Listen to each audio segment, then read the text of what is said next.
감사합니다. 자, 두 가지만 알면 돼요. 사회 변동, 사회 변하는 건 당연하지. 그리고 사회 운동, 사회를 변하게 하는 요인, 사회 운동도 들어가 있다. 그래서 사회 변동의 의미, 여기 사회는 변한다. 특징, 사회가 변하는 건 어디서나 나타나는 보편적인 현상이다. 그리고 현대사회에서는 변동 속도가 더욱 빨라지고 있다. 뭐지? 왜 반짝반짝거리지?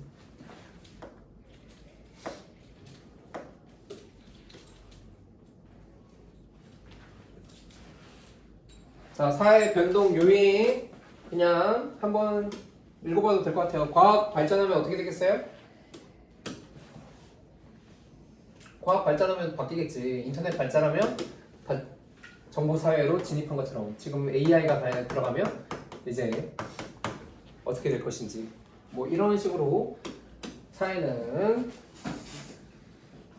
그 문화의 총체성처럼 다른 요인의 변화에 따라서 사회는 무궁무진하게 바뀔 요소들이 많다. 자연 환경의 변화도 사회는 변하고 사람들의 가치관의 변화도 변하고 그리고 인구 구조가 달라져도 사회는 변하게 되고 집단 갈등, 전쟁, 새로운 문화 요소 이런 것들이 등장할 때도 변하게 된다. 그렇게 해서 한번 체크하고 쭉 넘어가서 여기 중요한 건 이거죠. 사회 변동을 설명하는 이론. 요게 중요합니다. 여러분들 사회 변동을 설명하는 이론, 사회 왜 변해? 과학 기술 뭐 이런 것 때문에 변해. 근데 얘는 변동 방향을 기준으로 진화론은 일정하게 미개한 데서 복잡, 선진, 진보한 것으로 이렇게 일정하게 변하다고 보는 게 진화론이야. 사회 변동 방향. 그럼 사회는 어떻게 변할 것인가? 점점 더 복잡해지고 점점 더 선진국으로 점점 더 섬세하게 점점 더 복잡하게 점점 더 진보된 방향으로 변할 것이다 라고 얘기하는 것이 진화론. 사회 변동은 일정한 방향을 가지고 있고 사회가 변한다 곧 좋아지는 것이다. 사회가 변한다는 것은 단순한 형태에서 복잡한 형태로 변하는 것이다.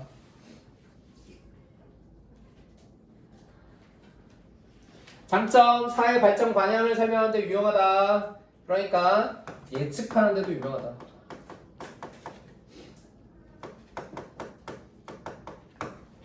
예측하는 데도 유용합니다. 발전 방향. 우리는 사회가 어떻게 변해야 할까? 어떤 방향으로 가야 될까? 이런 걸 논의할 때 진화론은 그럼 더 좋은 데로 가야지. 이렇게 단정지어서 얘기를 하는 거야. 예측하는 거. 그러면 더 좋아지는 방향. 미개했으면 더 단순했으면 미개보단 단순했다. 단순했으면 점점 더 복잡한 방향으로 나아가는 게 유용하다. 그렇게 깔고 시작하니까 예측하는 게 유용하다는 거죠 지금.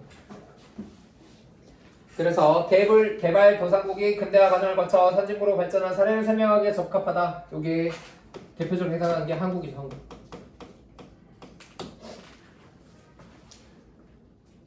(1945년) 전쟁 이후에 1950년 또 전쟁을 겪고 그 다음에 그 미개했던 나라에서 이렇게까지 발전하게 된 이유가 뭐냐? 사회는 그런 식으로 변화하면서 발전하게 되어 있다. 이렇게 생각하는 게 얘네 있잖아. 근데 비판받는 점은 얘는 항상 발전을 의미하는 것은 여기까지는 진화론의 입장인데 사회가 변했어? 그럼 발전했겠네? 라고 생각하는 건 진화론의 입장인데 우리가 살다 보면 사회가 변한다 라는 게 꼭 발전은 아닐 때가 있죠. 이제 미국 같은 나라를 보면은 약에 찌들어서 마약하고 이런 모습들 보면은 우리가 가야 할 선진국이 저런 모습인가? 그럼 우리도 뭐 마약에 찌들어 있는 사람들이 막 도시에 널브러져 있고 교도소엔 자리가 없고 총기 막 규제가 안 돼가지고 막 총 쏘고 다니고 이런 것들이 진짜 우리가 가야 할 방향인가? 물음표가 막 이렇게 뜨잖아. 그래서 항상 발전을 의미하는 게 아닐 수도 있다. 우리가 더 발전했을 수도 있다. 이렇게 어떤 면에서 미국이 더 선진국이지만. 자, 그리고 태보다 멸망을 경험한 문명. 자, 뭐 조선시대 대한제국, 뭐 고려 이런 문명들에 대해서는 설명을 그다지 잘 할 수가 없죠.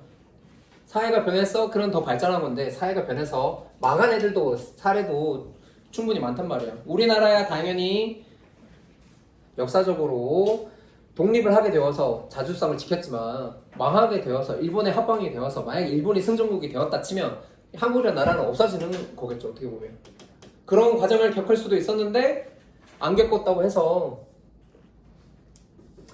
얘가 그것까지 그럼 진화론에 따라서 이루어지는 것이다 이렇게 말하기는 좀 곤란하다. 그래서 과거 사회보다 모든 면에서 미래 사회가 낫다고 할 수가 없다. 서구 사회가 진보된 사회임을 전제한다. 그러니까 얘네가 지금 이상향으로 이렇게 놓고 있는 요 방향이 유럽이나 미국 같은 서구 선진 사회 선진국들을 향해서 발전해야 된다라고 깔고 가고 있는데 뭐 프랑스 뭐죠? 챔스 결정전에서 우승하고 난 다음에 방황하고 난리 났죠. 그러니까 여러분들 그러니까 저 정확히는 모르지만 생제르맹 축구팀이 챔스 결정전에서 챔스 우승을 하고 난 다음에 파리 시민들이 너무 기뻐서 막 방화를 막 하고 가게를 약탈하고 막 이렇게 축제를 벌이는 그런 모습을 보였는데 그게 우리가 가야 될 길인가? 물음표 아니에요? 그건 별로 바람직하지 않다고 생각하지 않아요? 그래서 서구 사회가 항상 똑같은 말이야. 항상 진보된 사회는 아닌데 그쪽으로 가야 되는 것처럼 얘기를 많이 하고 더 나아가서 자신들이 제국주의 역사를 정당화하는 수단으로도 이렇게 진화론을 사용했다.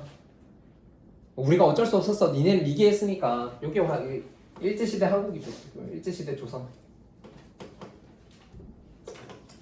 여러분들 다 잘 아는데 선생님이 더 말하는 것 같긴 하지만 어쨌든 지금도 식민지 근대화론 뭐 이런 것들을 펼치는 사람들이 다 이런 맥락에서 주장하는 거라고. 일본이 우리를 발전하게 해줬다. 서구 식민지 사회 그 과정을 거치지 않았으면 너희들은 발전할 수 없었다.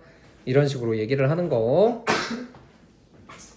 네, 우리는 뭐 알죠? 그게 정당하진 않다는 거.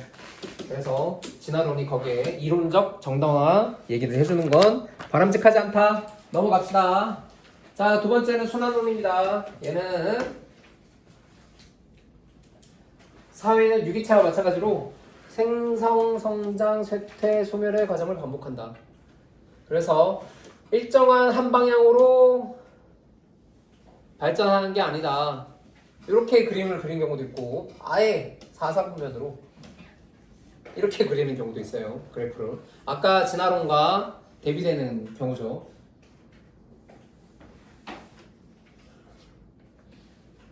진화론은 일정한 한 방향으로 이렇게 나아갈 것이라고 했는데 얘는 망했다가 다시 성장하고 성장했다 망하고 망했다가 성장하고 이런 식으로 우여곡절을 보는 이런 그래프로도 그리고 동그라미 그래프로도 초기 성장 쇠퇴 다시 뭐 이런 식으로 멸망 다시 또 성장 또 어쨌든 동그라미로 생성 성장 쇠퇴 소멸 이 과정을 그리기도 한다. 그래서 사회는 진보만 하는 게 아니라 퇴보도 하고 다시 생성하고 또 진보했다가 다시 또 퇴보하고 다시 또 진보하고 이런 식으로 왔다 갔다 갈지자 방향으로 변한다라는 일종의 순환적인 변동을 의미하는 게 순환론이고 장점 지난 역사 속에서 반복되는 사회 변동을 설명하고 해석하는 데 유용하다.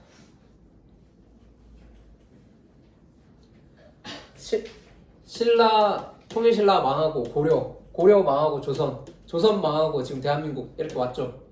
그럼 대한민국 또 망하고 또 새로운 나라가 들어설 수도 있겠죠. 그런 관점에서 얘는 그걸 잘 설명한다 이거지. 이제까지 역사 과정에서 나라가 망하고 흥하고 쇠퇴하고 다시 또 등장하고 이런 과정들을 순환론은 엄청나게 잘 설명한다. 비판 미래사회의 변동을 예측하여 대응하는데 적합하지 않다. 이건 아까 진화론의 장점이었죠. 미래 사회를 예측하는데 유용한 건 진화론이었는데 얘는 그래서 우리 사회가 지금 어디에 위치해 있는 거야? 동그라미 어디에 위치해 있을까? 발전 중이야? 소멸 중이야? 어디? 몰라. 그래서 어디에 위치해 있으면 모르고 미래 사회가 어떻게 될지 예측하는데도 어려워. 그래서 예측도 어렵다. 그리고 순환론이 전제하는 순환 과정은 매우 오랜 시간에 걸쳐 일어나는 것이기 때문에 단기적인 사회 변동을 설명하기 어렵다. 사회가 단기간에 확 바뀌는 경우도 있는데 순환론에서는 그걸 설명하기가 조금 용이하지 않다. 그럼 얘는 어떻게 보면 단기간보다 장기간의 사회 변동을 설명하는데 유용하겠죠. 왜 단기간을 설명하기 어렵냐? 사회 변동에 작용하는 인간 행위와 역동성, 자율성 이런 것들을 순환론에서는 과소평가하기 때문에 그런 건데 어차피 우리가 뭘 하든 나라는 만들어지게 되어 있고 나라는 사회는 변하게 되어 있고 사회는 진보였다가 소멸하게 되어 있고 소멸했다가도 다시 진보하고 발전하게 되어 있다는 게 순환론인데 그 과정에서 인간은 무슨 역할을 해요? 촛불시위 막 해. 탄핵 주장해. 그래서 탄핵됐어. 그런 과정을 순환론에서 어떻게 생각한다는 거야? 여기서 또 재선거 만약에 해서 재선거 할 수도 있겠죠. 그런 과정에 대해서 순환론은 도대체 어떤 입장인 거야? 진화론은 입장이 있지. 좀 더 공정하고 좀 더 발전한 방향으로 우린 변하기 위해서 인간들이 노력한다. 이렇게 진화론 입장에도 있지. 순환론은 어떤 입장인 거야? 물음표. 그 행위들에 대해서. 그래서 발전했어? 그럼 다시 또 쇠퇴할 일만 남았네? 뭐 이런 식으로 생각하는 건가? 그래서 순환론은 약간 운명론적 시각이 너무 강하다.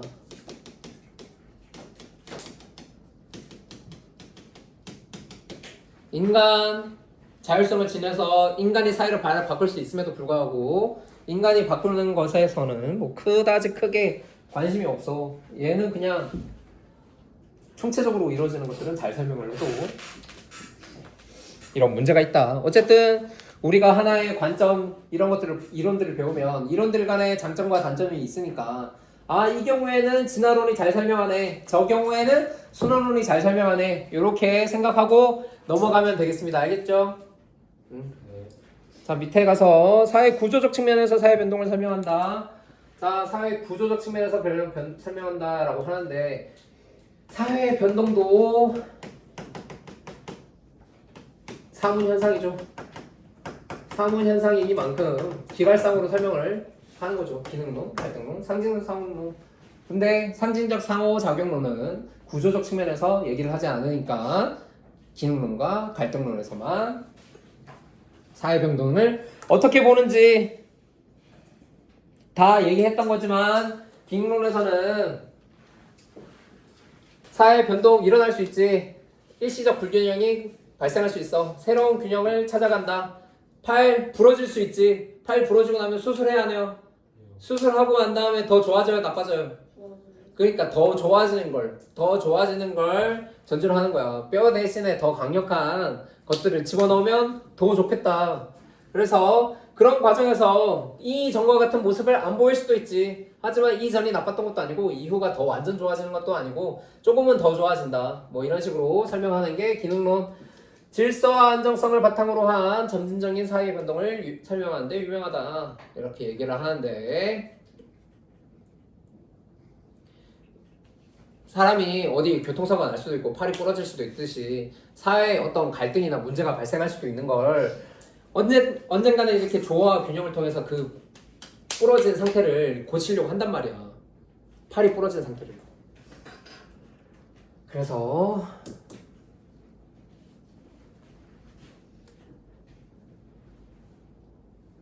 사람 자체가 완전히 변하는 이 밑에 있는 사회의 천지 개벽 같은 설명을 잘 못하더라도 얘는 조금씩 변하는 건 잘 설명한다. 급진적인 건 잘 설명 못한다. 갈등론은 급진적인 건 잘 설명을 해요.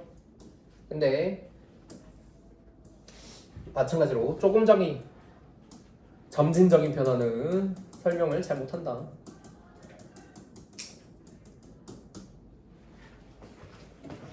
갈등론 입장 마찬가지죠. 지배 집단, 피지 집단 강조하고 있어. 억압하고 있어. 그리고 그 억압이 은밀하게 짓눌려 있다가 짓눌림이 너무 강하면 튀어나오는 거야, 손꽃처럼. 그 손꽃처럼 변화할 때 사회는 급격하게 변화하게 된다. 이렇게 생각하는 게 갈등론의 입장. 근데 뭐 중요한 건 지금 우리가 기능론, 갈등론 너무 많이 했으니까 진화론과 순환론을 아는 게 중요하고 넘어갑시다. 또 사회운동. 사회운동은 사회운동이 되기 위한 요건, 자신의 신념 가치를 실현하기 위하여 다수의 사람들이 자발적으로 하는 집단적이고 지속적인 행동, 이렇게 요건 4가지를 충족시켜야 사회운동이 될 수 있다. 그래서 사회운동을 하려면 다수의 사람들이 조직을 내야 돼. 혼자 하면 사회운동이 될 수 있어, 없어? 혼자 하면 안 돼. 그래서 이 요건들을 충족하기만 하면 사회운동이 되는데, 사회운동의 유형으로 사회운동을 한다 그러면 이것도 다 진보적이고 이런 게 아니죠. 보수적인 것도 있고 진보적인 것도 있고, 복고적 운동, 보수주의 운동, 개혁주의 운동, 급진적 운동. 이게 극우적이라면 여긴 극좌적인 그런 거겠죠. 여긴 좌, 우 이렇게 해서.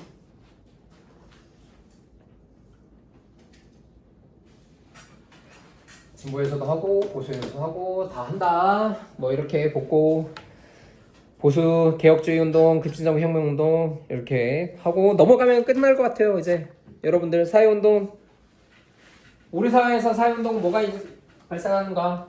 지금 재투표, 재선거 이렇게 얘기하는 것도 다 자발적으로 모인 집단적이고 조직된 시민들의 사회운동이죠. 특징, 뚜렷한 목표를 달성하기 위해서 구체적인 활동 방법과 계획이 있다. 그리고 그것을 정당화하는 이념이 있고 조직을 갖춰서 구성원 간 역할 분담이 이루어지게 된다. 그래서 사회운동을 하게 되면 사회 변동이 발생할 수 있다.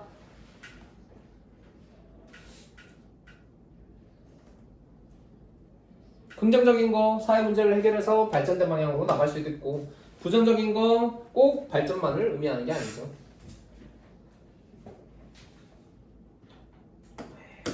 자, 이렇게 해서 끝나면 될 것 같습니다. 사회운동이 해당되느냐 안 되느냐, 그리고 진화론과 순환론의 특징들, 이것들을 이해하고 있으면 여기에서는 더 크게 중요한 건 없을 것 같아요. 매번 그렇게 어렵게 나오는 부분이 아니라서, 뭐 148페이지에 있는 실전 문제 같은 것들, 이런 것들 뭐 이렇게 게임으로 4번 문제나 5번 문제 같이 게임으로 장난치는 문제들이 나오는데, 내용이 어려워서가 아니라 게임이 어려워서 문제를 못 푸는 경우가 발생할 수 있겠죠. 자, 그래서 여기까지가 저희 기말고사 시험 범위가 되겠고, 남는 이제 시간 동안은 기본 문제들 몇 개 한 번씩 풀어보면서 복습을 잠깐 하면서 하고, 나머지 시간에는 자습을 진행하는 걸로 하도록 하겠습니다. 여러분들 수행평가